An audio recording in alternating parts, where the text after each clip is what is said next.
বিশ্বের সর্বোচ্চ শৃঙ্গ মাউন্ট এভারেস্ট। পর্বতারোহীদের স্বপ্ন থাকে এই পর্বতের চূড়ায় স্পর্শ করার। কেউ যদি একবার এভারেস্টের চূড়ায় নিজের পদচিহ্ন রেখে যেতে পারেন, ধন্য ধন্য রব উঠে যায়। আর যদি কেউ একবার দুবার নয় 30 বারের মতো এভারেস্টের শীর্ষে উঠেন। বুধবার নিজের স্বপ্ন সত্যি করে 30 বারের মতো এভারেস্টের চূড়ায় পদচিহ্ন রেখে নতুন রেকর্ড করলেন 54 বছর বয়সী কামিরিতা।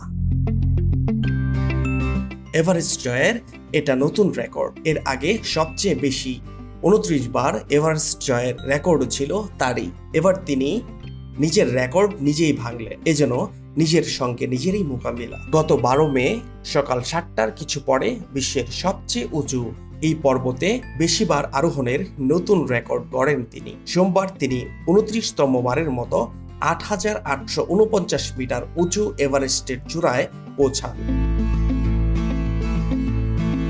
কামিরিতার এভারেস্ট যাত্রা শুরু হয়েছিল 1994 সালে। ওই সময় থেকেই গাইড হিসেবে পর্বতারোহীদের পথ দেখান এই নেপালি শেরপা। এরপর থেকে প্রায় প্রতি বছরই 29,000 ফুট উঁচু এভারেস্ট শৃঙ্গটি জয় করেছেন। এর মধ্যে বাদ পড়ে কেবল 2014, 2015 ও 2020 সাল। ফাহাদ শাহরিয়ার, জনমত ডেস্ক।